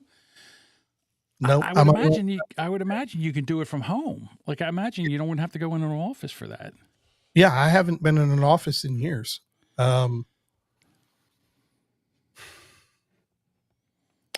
I resigned in October of 2015 from the place I had been at 8 years.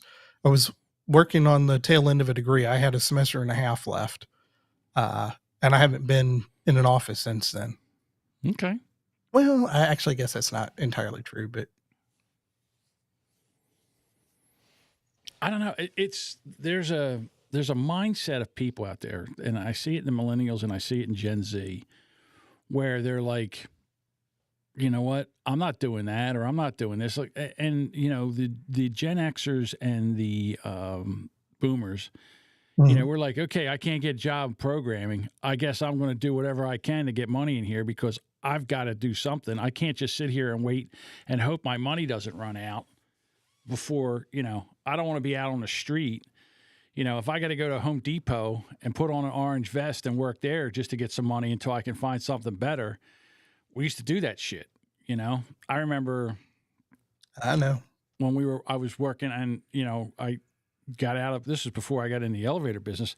I was working as an industrial spray painter, and this guy, I only quit one job in my entire life. I only quit one job without a job, and this was a guy. He was a real jerk off. And I had about had with him, and I just said, "That's it. I'm done." And I couldn't find a job for probably 4 months, and I was like panicking. I was taking anything. I was working for construction guys. I was one job. All I did all day was carry 80-pound bundles of shingles up a ladder and throw it on a roof, and I did that for 8 hours every day. And I forget how much. I think I was making, and this was back in 85 or something. I think I was making like $8 an hour for that. That's a hell of a lot in the 80s. I remember in the 90s when minimum wage went up from like $4.25 to $4.75. Yeah. Well, they couldn't get anybody to carry bundles of shingles up. I mean, these were big ass ladders. Like you were carrying it up to the second, like not the first floor, but the second floor. You were carrying up a ladder, and sure. But this was before they had those things where they would bring up the forklift and bring it up there and then put them all up there, and you would do that all day. And then I remember one time I was working, I was pumping gas. Well, in Jersey, you could do that, or any kind of stupid job. I was working 2 jobs and all just to get money and make sure that I had, a buffer. And you just kept working in front of that and just were looking for other work until I could do that. But nobody does that shit anymore. They're like, but I'll find something or I won't. There's a perverse incentive, and it came in with Obamacare. With Obamacare, and I have heard different numbers. It might be 32, it might be 28. But if you're regularly scheduled for a certain number of hours, then the company has to provide health care, or they can dump you on the public option, which kind of doesn't exist anymore. Or if it's there, it's not what it was when it was first introduced. And actually, the whole point of the healthcare law was to dump as many people as possible on the public option, so that way you could get a single payer system, so that way you could have government run healthcare, and then everybody could equally suffer, except for those that were elites and in government. Yeah. Again, the thing with healthcare was, back in the day, every job had healthcare. Every job had healthcare, and now not like if you worked at McDonald's. Oh, okay. Well, I'm saying any kind of job that was like a factory job, or anything that was like something that you would make a living at. They all had healthcare. Around here there was all refineries. There's refineries around in this area. It was all full of refineries and stuff. A lot of guys worked at refineries. They had healthcare, and even some of the stupid painting jobs I had, they had healthcare. You'd go and they'd say, okay, well, you get Blue Cross Blue Shield paid, and then all of a sudden they stopped that shit.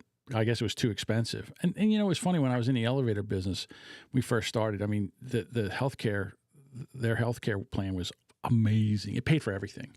And then by the time I got out of there, in whatever 20 years that I was in, you were paying more, like you had a deductible, and then you were paying more out of your check for your health care and stuff like that. But it was still pretty damn good. The healthcare was, it gave you, I forget how much money for like braces. Like all my kids that had braces, it paid for like half of it. You know what I mean? So you only had to pay for half of it. And, dental work and stuff like that. So, it was really good health insurance, and I'm sure it probably still is. But if you're doing something professional, and I can't talk about so-called blue collar stuff, but white collar stuff, if you're doing something professional, you'll get full benefits. They might be shitty benefits, but they're benefits nevertheless. But like that's kind of the other half of the perverse incentive, is like, if you have any kind of need like that, then you have to have a full-time job where you're working some kind of skilled labor thing, whether that's white or blue collar. And if you can't do that, then you're on the government dole, because what's happening on the low end, on entry-level jobs or unskilled labor, like say pizza delivery or, fast food, they'll only schedule you for like 20 hours. So you almost got to go to 2 different places. You got to get a job for one. And in 2005, I delivered pizza for a company in town, and I was doing 40 hours a week. Somebody else in the franchise at a different store fired his only day shift driver.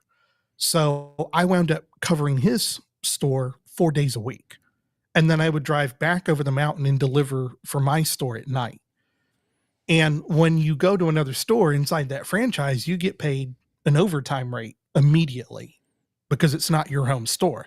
Then when you hit 40 for the week, legally, they have to pay you overtime for the rest of the hours. So I was working like 60 hours a week and getting like, 35, 40 of them at an overtime rate. It was great. I wasn't making that much money, but at the time, for a kid with no skills on his own at like 19 years old, it was fantastic. Are you still doing any door dashing or any of that shit? No. I did it earlier this year when I was between jobs, and kind of like now. Well, yes, as one does. Since I have decided not to sever relations with my former employer, I've started a new car lease. You're a joy. You're a fucking joy. You are. Jesus Christ. Well, it makes a certain sort of sense, because I was in a lease, and The guy called me, said, "Hey, we can get you a cheaper payment. We can get you in something new." The vehicle that I had, I think it had some problems when it came off the line. Nothing major, but something I was going to have to deal with before the lease ran out. So the new lease cost more, and the insurance went up, which is fantastic for the situation. But I don't have the old problems, so to me, it's kind of a wash. What does that have to do with delivery? Well, two things. One, it's a new vehicle, so you don't want to run your miles up. Right. But if I have to do it, I have to do it. And I've been thinking about doing it. I was actually waiting for the tag to came in, which came in today. And then also I was saying that, the irony is here it is. I've taken on a bigger responsibility now that, financial responsibility now that I have no income, as you do. Who does? I don't know anybody that goes out and leases a car, has an apartment, all doesn't have a job. I don't know anybody that does that shit. You don't? No, Wow. I don't. Jesus. So I have anxiety for you. I've been in this situation a couple of times before. It's going to suck. I'm going to be miserable. It doesn't. I wouldn't be able to sleep at night. The anxiety I have right now, and it's not me, is ridiculous. Like, I don't know if I'll be able to sleep tonight thinking about your stupid shit. Well, I don't know how you do it. There's some people that have that kind of constitution. I don't know how you do it. The only reason why I'm as calm about it as I am is I've been through this a couple times before. I thought I was actually going to get evicted a couple of times, and grace of God, something always came through at the last minute. There was one time in my life where I had that situation that you're going through right now, and by the grace of God, things would happen where I would get just enough until something went through, and so and it was horrible. I was like, I'm not gonna be able to pay my rent this month, and one time it was in the winter time, and it was sleeting. It just started sleeting, and I'm driving, and all of a sudden I was coming down this hill. We were coming down this hill, and a car in front of me stopped, and I could not stop. I'm just sitting there. I'm like, I'm going to hit this car. I couldn't steer. I couldn't do anything. And I hit the car in front of me, and it wasn't a big deal. It was like they had a little bumper. So I had car insurance, so I gave it to them, and I had full coverage on my truck. I didn't know that. So the guy says to me, well, we'll come out and, survey the car and everything. I said, it's not a big deal. He goes, well, let me just come out. We're going to send a guy out. And they handed me a check for like $2,200 to fix it. I'm like, fix it? Pfft, I'm not fixing this thing. Yep. So that $2,200 paid my rent for 2 months. And I remember for like a month, I lived on white bread and peanut butter. That's all I could afford. I had a jar of peanut butter, and I would go get a couple of loaves of white bread. And I ate for a month. Like, I can't eat peanut butter or anything now. Oh, I can imagine. So, but, yeah. You only live life once. I've already fucked up. I'm not going to amount to much. So. Not with that attitude, young man. Well, let's put it like this. I'm not in the running to be president of the United States. Okay. So, if it's my time to go, it's my time to go. And if not, things will eventually work themselves out. And what do you mean it's your time to go? How old are you? That's not the point. If I can't pay to sustain life. Oh, my God. Those are the You can't go get a damn job somewhere where you can make enough money to pay your bills, and now you got a lease on a car. How much is? I can't. How much could that lease on your? It's got to be $300-$400 at least. It's a little more than that. Yeah. Shit. I'd be turning that lease in. I'd be going out and buying me a hoopty. I'd be going out there buying something for like $2,000 that I paid for cash, and then I would be driving that thing around until the fucking wheels fell off of it. I don't understand it. I'm serious when I tell you I don't understand how you live. I'm not saying that I like living this way. It's just, it's what I got dealt. I got to play the hand. I mean, and again, I'm going way back, but I remember we used to go out and buy, and I'm talking about in like 79, early 80s. We would go out and buy, we would find a car, you could buy a car for like $200. Now, I know you can't find a $200 car now, but I mean, you could go find a $1,200 car. Yeah, but that's $1,200 that I don't have. So the alternative was in 2 months you have $1,200. You're paying for that car. What do you mean you don't have $1,200? How can you not have $1,200 when you got to pay for this car? And in 2 months you got that's $1,200. Well, I don't understand how you guys do math. That's that month. This is this month. Okay, all right. Man, oh man. Jesus. I mean, if I get another job, another programming job, there'll be plenty of money there. Okay. And until that happens, all right. I guess that's, I always tell my kids, if you don't have a job, your job is getting a job. So your job must be getting a job. Well, it doesn't make a lot of sense because I'm not going to be able to get a lot of hours. It's going to be, $10-15 an hour. It's not going to pay for anything. It's going to be a lot of stress for no good. It's not going to pay for anything. It's just that. What do you do? Okay. So you're not, it's not going to pay anything. What are you doing now that's not paying anything? What do you do all day now that you're not working? Well, I've been reading and writing. Reading and writing? Yeah. Because the last time I was unemployed, I was going to try to make some money writing online, and I didn't have the right approach to it. I need more. Listen, you're not going to make any money writing online. Just like I'm not going to make any money podcasting. I'm not going to make any money podcasting. You're not going to make any money writing online. That's not happening unless you got some kind of book in you that I don't know about. It doesn't have to be a book, and I do, but it's going to take a lot of research to. Yeah, but you don't have, in other words, that's something you do when you have money and you whatever, and you got time to do that and you can pay your bills. You don't have that. In other words, you need to be making money now. And $15 an hour now, what's that? $600 a week? $600 a week is, okay. Well, by the time you get done taxes, you're talking about $1,800 a month? Right. Which I need more than that. Well, it's something. It's a log on the fire. It's something. Maybe. But that's assuming that I can actually. Well, that goes back to what I was saying. If I can't get scheduled for the hours, or if I've got to juggle 2 part-time jobs where the schedule is always changing week to week. What else are you doing besides reading? Right. I don't know, dude. I'm just saying it's not worth it because that really does wind up gun to the head time.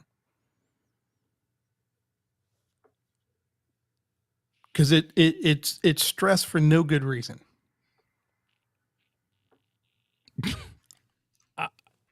There's not many times in this world that I'm speechless. I'm speechless. I don't know what to tell you.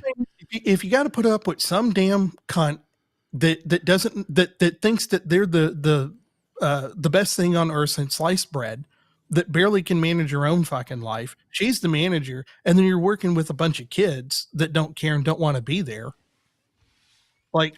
So what? You have to. In other words, you're trading time. You're trading hours for money. Okay, so I should be a gigolo. Yeah, it's that. You know what? You would make more money writing. Let me just tell you something. I mean, you do have a point. It's long tail though, and it's about driving traffic. 2 things that I'm not good at.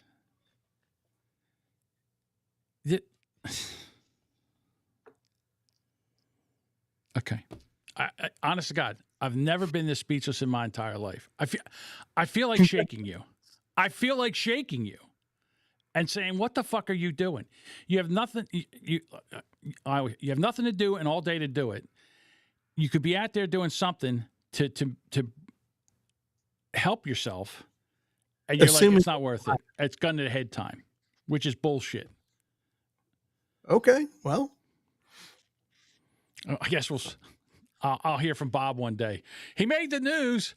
The hell? No, it won't even make the news. Dude, let me just say something. I don't know what's on the other side. I have no idea what's on the other side. okay? But all I know is life's pretty goddamn good, all right? And the fact that, I don't know, the fact that you just want to throw it away or you don't have the giddy up to go and to do this and to make, I don't know, I'm speechless. You're an intelligent guy, all right? No. You're a capable guy. I mean, No, you I'm not. read, you read, you have all this knowledge and shit. Right. And you know what that word on the Are you market not right now? You're not even. You must be. You know what? You might not be trainable, because every time I talk to you about something, like you got a 15,000 excuses why you can't do something. You got to be a can do, not a can't do. You do. You got to be a can do. Can do. I can do it. I'll get it done. You can't just throw your hands up in the air. Okay. I don't know. So I saw this thing and I'm doing it. Okay. Okay. So there's this thing on Facebook. There's a thing on Facebook I saw, and you need a cut saw, a drill, and lumber. And what this guy does is he makes these things for garages. They're storages, right? And Mhm. he makes them for about $200, and he sells them for $550. Okay. Okay. And it's just, you got a jig and okay, here you cut these pieces. You need this many pieces, this many pieces. And then you put it together, you put everything together, and then you say, here they are, they're for sale. And then either they come pick them up or you deliver them or whatever. And the guy says he's making $10,000 a month selling these things on Facebook. They can't get enough of them. And, will it last forever? I don't know. But the thing is that I got a couple friends that aren't really doing anything right now. So I feel like if I can market these things in this area Mhm. and get some money together where we can get some material and pay him to put them together and just, I'll take a little cut and then he gets paid and something like that. And you can, but that's, it's just something, it's not that hard to do. Jesus Christ, it's just you drill and screw and cut and put everything together. I'll never forget. A friend of mine worked at a lumber yard, like a Lowe's. It was called Grossman's back in the day. Mhm. And they used to sell these kits that you would make these sheds in your back, looks like a barn shed. Mhm. And I'm over there on a Saturday, hungover, because we were out drinking Friday night. He's working Saturday, so I'm over there bullshitting with him. And lady walks up and she says, how much are those sheds? And he tells her, and she goes, do you know anybody that puts them together? I would like to, I'd buy one, but I can't put it together. And I go, yeah, we put them together. And she goes, really? I said, yeah. $200, put it together for you. It's no big deal. I said, we do it, we come in we'll deliver everything on Friday night and come in Saturday, and we'll usually be done, Saturday, maybe, half a day Sunday. And she goes, $200? And again, this is 1980. Mhm. And she goes, all right. So he looks at me and goes, what are you talking about? I said, we can't put a fucking shed together on a weekend? I said, you and I? He says, yeah, I guess. I said, you don't want to make $100? And he goes, yeah. I said, well, let's go put a fucking shed together. He goes, well, I've never done one before. I said, how hard? It's a fucking shed. I said, here's all the wood. There's instructions. We can put this thing together. And we put the shed together. And we started doing these sheds. And I'm telling you, we would put one to two together a month, and they were getting bigger, and we were making more money on them. And then what was funny was his brother was a carpenter. Was a union carpenter. Well, his brother got laid off, and the next thing I know, I got cut out of the business. So him and his brother were making them and doing them. I was like, dude, what happened? He's like, well, he's out of work. And I said, okay, fine. I said, motherfucker, I was the one to come up with this job. I'm the one that started this business. You should have done. You should have went to his union and saying, this dude's scabbing. Listen, I've known them since I was 7 years old. They're friends of mine. I don't give a shit.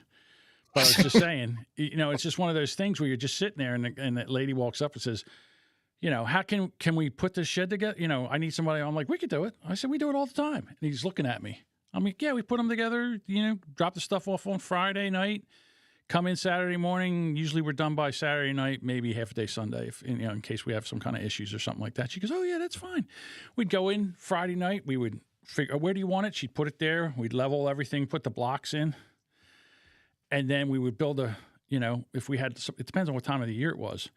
And then we would, put the frame together, and then and by the time we got done, we would start them on Saturday morning, and we were done by 4 o'clock. Whole thing put together, shingles on it, everything, all done. 8 hours for $100. And wasn't. Oh, and then it's right because he got the shed on a discount, so we made another $150 on the material. So we were making 175 hours every shed. Each of us would make 175 hours, and back then it was almost a week's pay. Mm-hmm. So, what I'm just saying is that there's always an opportunity. There's always something you can do if you put your mind to it. Well, you're like Eeyore. I graduated with a 2.67. I'm a dumbass. You're like Eeyore. No, you're not. You're not dumb. You're a capable man. I'm very dumb. Oh boy, I can't do bother. Oh, I'm just saying, if I were smart, I wouldn't be in the mess. I'd figure a way out of it, right? You are smart. You're just lazy. You're lazy. That's a lazy man's mindset. Stop being lazy. What else are you going to do?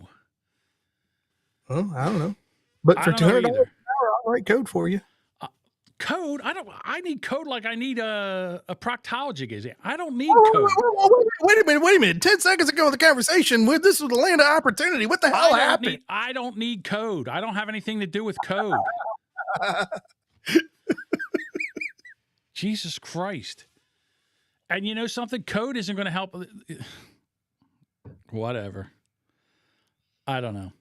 That's what I'm trying to do. You can't do anything else but code?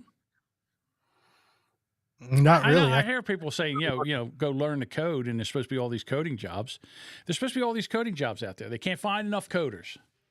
And you can't get a coding job. Or you get corporations that say, oh, we can't find anybody. We need all the H-1B visas. And what it really is they don't want to pay for it. So then they bring in a bunch of foreign people that can't speak English, and then their shit's always broke. And okay. I don't know. You befuddle me. I'm serious. You befuddle me. If Trump gets elected, I think that middle of Q1, for sure by the beginning of Q2, things should start turning around. March. You're talking. It's March, April. Yeah. Yeah. It's October. Mm-hmm. It's 6 months until then. Yep. And you're just going to hang on and read and write until then? No, I'll eventually have to go get another low-paying, no-paying job. Yeah. That won't pay the bills and be miserable and wait for another miracle. I mean, I've got some upskilling stuff that's on the pile to do, and there might be a couple opportunities. I expect that none of it'll work out. Jesus. Oh my God. Did you ever hear of those things they call affirmations? Did you ever try those? I think the word you're looking for is platitude. No, affirmations. There's like, I'm smart. I'm capable. Affirmations. You could try that. You mean like shit that Kamala says? A lot of people do it. A lot of successful people get up and they wake up in the morning and they recite these affirmations. Yeah. And it works for them. I think it's stupid. But So then do I. again, okay. But I'm not. Do you know what? If I was you, I would start it. You have a, I've never seen anybody with a negative, I'm serious. Never seen anybody with a negative mindset. You know something? My God, wow, this thing just hit me. There was a guy that oh my God. What? There was a guy I worked with when I was in Quakertown, when I was running the paint shop up there. Mm-hmm. You could be this guy's son. This was like in 1981. We moved up there. His name was Tom. And you guys look exactly alike. Holy shit. And the problem with Tom was he was a stutterer. And he was in Vietnam. He went to Vietnam. And he developed a stutter over there because he seen some shit over in Vietnam. Like they were flying missions into Laos and Cambodia in unmarked planes when they weren't supposed to be in Laos and Cambodia. And he saw some of his best friends die. Like one time he was walking across the base and towards his two friends, and a fucking rocket landed between his two friends, and he hit when he hit the ground, because it blew him backwards, when he hit the ground and got up, pieces of his friends were all over him. So when he came back, he had like this fucking stutter, and I mean a stutter and a half. It's almost like I'm looking at him now, because he was the painter then, and I used to work with him all the time, and he was like, he had a horrible stutter, and I did everything that you shouldn't do to a stutter. Like he would start talking to me, and I would finish his sentences like, yeah, I got it. And then I said, we ain't got all day, Tom. And his name was Tom the painter, and he was a stutterer. And you two, I feel like now, and I hadn't thought about this guy in years, decades. And you look just like him. You could be his son. Well, I have some potentially good news for you. Yes. There is something that successful people and I have in common. Which is? When successful people wake up, one of the first things they do is they go have their morning constitutional. Oh, so you can still shit. Right. I can still shit. I can still pee like these successful people. So I'm on my way. I'm going to end it there, but Tom, I don't have anything else to say. Jesus Christ. Wait till Bob watches this. I got to figure out where to start. I've heard all this before. Oh my God. All right. Well, thanks for coming on. I appreciate it. And thanks for helping me test out my new studio. Absolutely. And Good sounding good. good luck in the future. Oh my God. Thank you. I don't know. I'm like I said, there's not too many times when you can make me speechless, and today is one of them. Holy shit. All right. I'll catch up with you later. Hey, anybody still hanging out here? I'll talk to you later.